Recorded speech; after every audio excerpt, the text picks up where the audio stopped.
My name is Amy, and I'm a 34-year-old art conservator. I live on an island called Garrick's 8, which is located in southwest London in the middle of the River Thames.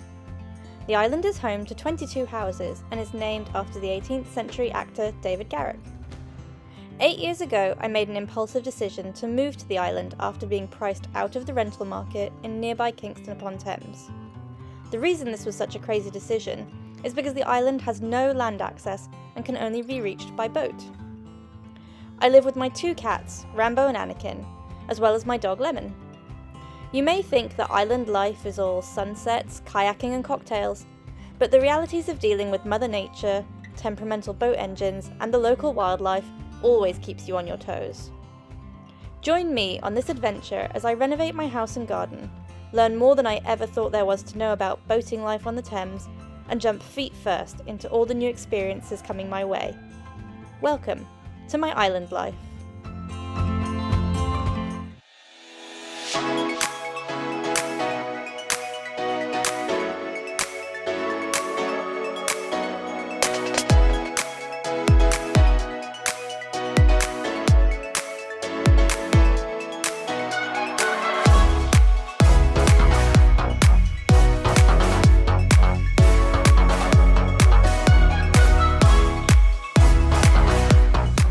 So this is a new angle. I have moved all of my table, chairs, parasol down to the half-finished patio and cleared the top terrace, which you can see behind me. Oh, there we go.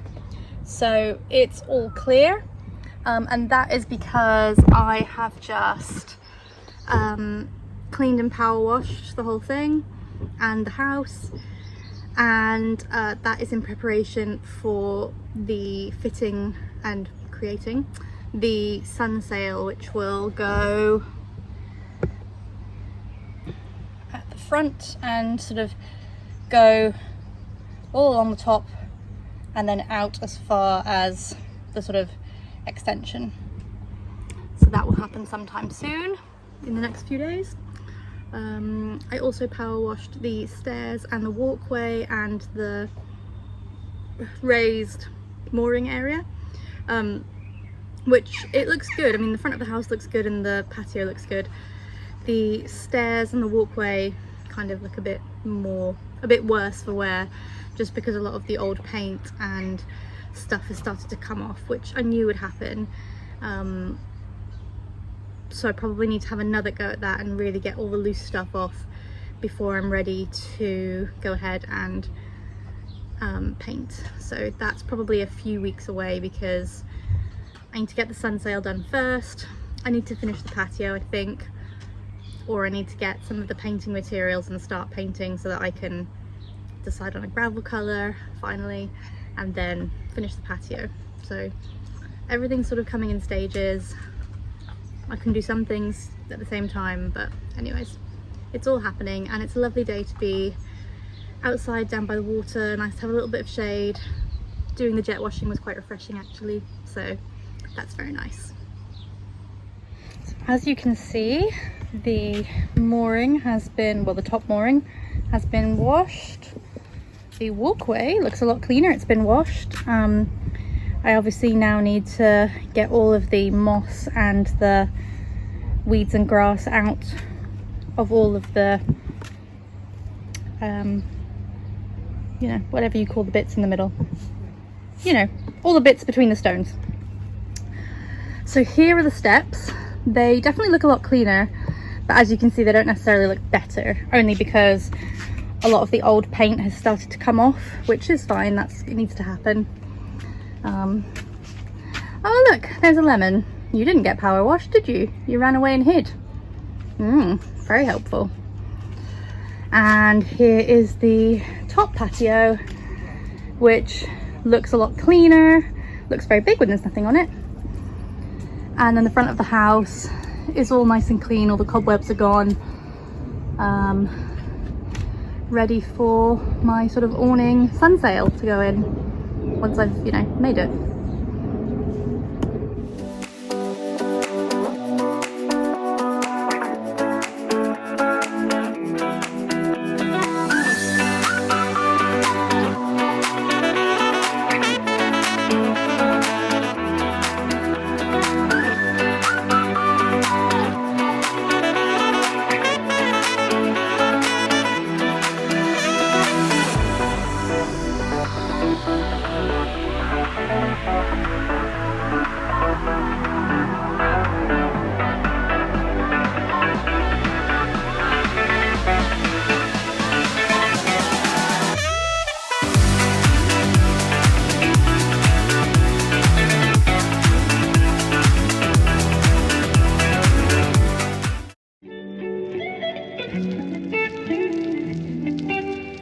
So at the pub last night, one of my neighbours offered to fly her drone and get some shots of my house and the island for me.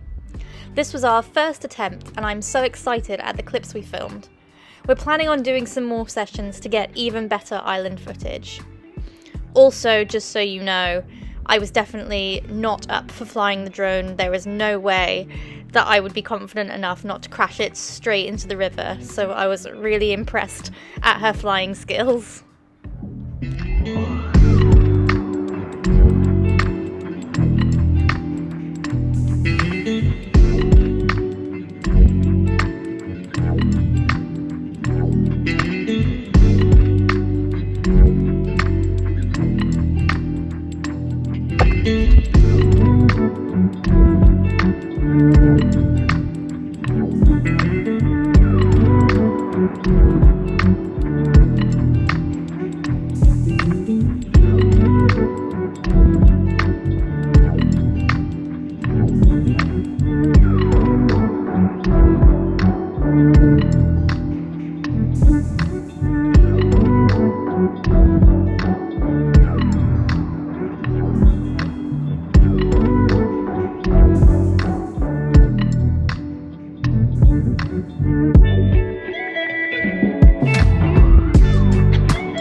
So step one is to lay out my ripstop fabric to try and determine what the right length is and cut it to size.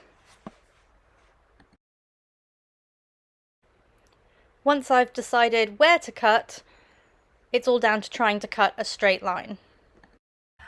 I am sat here in front of my sewing machine. It is an incredibly hot day outside, which means that at the moment my house is super hot inside. I think I've just checked the temperature and it's like 29 degrees or something inside. And for those of you who live abroad in hot countries, we don't have air conditioning really here in the UK. It's not really a thing. So 29 degrees, no air conditioning. It's hot. So it's even more important that I get this awning, sun sail, sunshade functioning up so that we can try and keep the house a little bit cooler, even if it's just 2 or 3 degrees cooler than outside. Stop the windows heating up. Basically, as you know, the whole front of the house is basically windows, and as soon as the sun shines on them, as it does every day because I'm south facing, as soon as the windows heat up, then you've got no hope of cooling the house down. So the sunshade or the awning will help hopefully keep the sun off of the windows and keep the house cooler. Now, this is just an idea I've had in my head. I have no idea if this is going to work. I'm going to make it myself. So I've bought some ripstop fabric, which is very light, and I'm going to finish all the edges so that nothing frays. I also then need to sew on some attachments to be able to attach the sail in lots of different areas, sort of all along the front of the house and along the sides. I'm hoping that if I can pull it taut enough, I'm saying we because I know I'm going to need some help installing. I'm hoping that if it can be stretched taut enough, it won't need any support poles in the middle. I don't know if that's realistic. The other thing I thought of was maybe adding some like bamboo poles in the front of the sail to just give it a little bit of weight, because it's going to angle from the roof or from the sort of front of the house down slightly. Maybe that will help give it some weight to keep it down, resist the wind. And also if I have sort of the sticks going along the front, it might also give it a bit of rigidity and stability. Again, I've ordered the bamboo poles. They're a bit bigger than I thought they were going to be. They're a little bit heavier, but I still think that the idea's got legs. I still think it's going to be okay. So I'm going to go through with it. I'm going to do all the sewing. I'm going to make it all, install it, and we'll see if it works. And I guess the worst thing that happens is that it doesn't work and I take it down and have another thought about an idea to make it better. It might be that we have to buy something pre-made, and it might be that I have to install some poles in the front of the house to support it, which I really don't want to do because I don't want to interrupt the beautiful view. But we don't know until we try, and I've not really got anything to lose. It's not been a massive financial investment. The ripstop was about £25 and the fixings maybe came up to about £15. So worth it. Oh, and the bamboo sticks were £6. So worth it if it works. So we'll see. Here I am, finishing all the edges of the fabric so it doesn't fray, but also to add extra stability where the fixings will be attached. So this is the cloth all laid out where it's gonna go. I have finished all the edges, so they're reinforced and they're not going to fray. And along the side that's going to attach to the house, you can see I've pinned every so often, and that's going to be where the attachment's going to go. So I'm using this nylon webbing, and I've got these D-rings, so they will attach like that, and then be hooked on to the house. That is the theory. Here are my pre-cut webbing straps, and here's how I'm finishing the edges so that they don't fray either. Next, I sew each webbing strap with its D-ring onto the fabric, making sure that I go around the edges and do sort of a cross in the middle to make sure that it's really, really strong and has a good bond to the fabric. Here I'm sewing a channel along the front edge of the sail, which I can feed my bamboo poles through. So I am currently up a ladder. That's the roof of my house. I am doing the first attempt at attaching my sun sail awning. So it's better. Yeah, so I've got some hooks, and now I need to hook it all along the front of the house. Hopefully I can get it quite taut, and then I'll need to take it down and do a bit of jiggering at the end, and we'll just have to see how it goes today. It's a little bit windy, which isn't super helpful. It's also a little bit cloudy, which means I don't have the sun beating down on me, which is helpful. So we're just gonna have to see how it all goes. This may not work at all, and then I'll have to do a lot of filling and painting of all the holes that I've made for my hooks.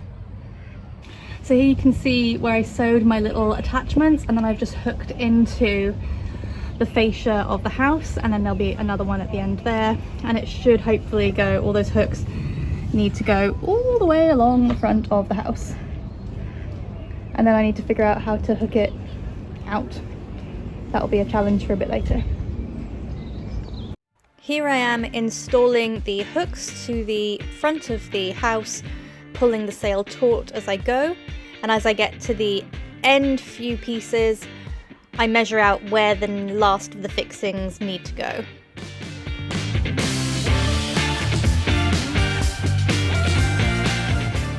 Now I've sewn on the last of the fixings, and so the sail goes back up, and I insert the last of the hooks to the reinforced side of Bob's house to secure that final end.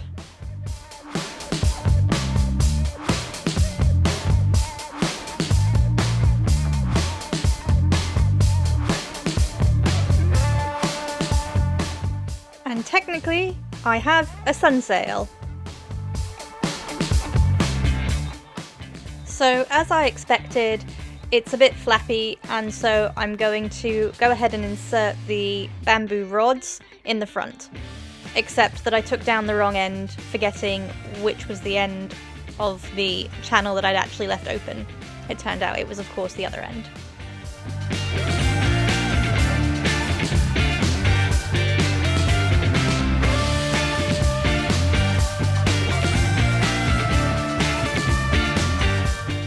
Once all the poles are in, I hand sew the end of the channel so they don't fall out, and then reattach everything.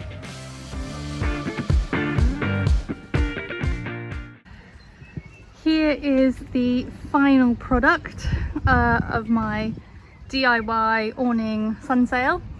I have to say, I am really happy with it. It seems to be pretty tight. We're having a bit of wind today and it doesn't seem like it's about to blow away or tear the house down. All the fixings are in pretty solidly and I think it looks brilliant. Actually, it doesn't even bother me that it's neon orange. You can't really tell that much. It does give a slight sort of orange glow when you're inside, but I think that's a small price to pay for keeping the house a lot cooler. And now I've got a kind of covered patio area, which is really nice. So I've already got a few ideas of how to improve it aesthetically and a few little improvements to make. So in a couple of areas it's actually cable tied to the fixing because it needed to be really taut and I couldn't stretch it myself. So I need to figure out what I can buy, probably some sort of nylon rope. I need to figure out the right kind of knot that means that I can sort of tighten it. And I might think about putting the bamboo poles in the front. Work really well as a kind of a weight, but I didn't actually attach the poles one to each other. There's a bit of a break in them, so I might take them out and do that just to again add a bit more stability. And it might be an idea to have actually one going from the middle of the fascia of the house out to the front of the awning, again just to kind of add it a bit more weight and a bit more stability. But before I go changing things too much, I'm going to leave it up for a few days and just see how it all settles in, and see if this works before I start changing too many things. But at the moment my garden is really coming together, so once I get the gravel sorted, and actually I think I will stick with the grey after all that panic over do I go with that lighter colour on the left behind the sun lounger or the grey. I think actually the grey is going to look better. And yeah, the next big project is going to be painting the patio, the steps and the walkway, and then that is really going to look, that's going to really kind of make this whole thing pop. The design I've chosen is amazing.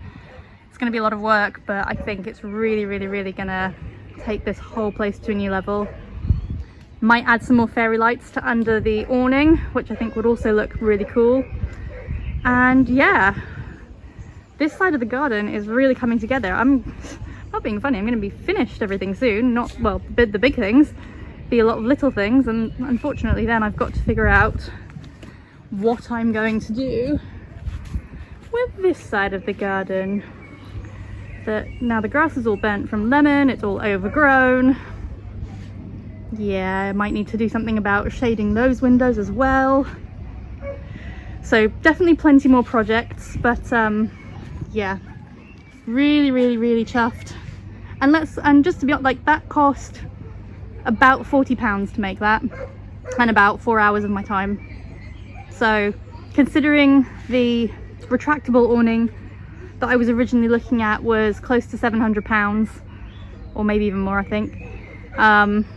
Again, would have looked very nice, would have been awesome, but probably would have broken the house and obviously cost a lot more. Whereas this is removable, looks good, won't break the house. Result.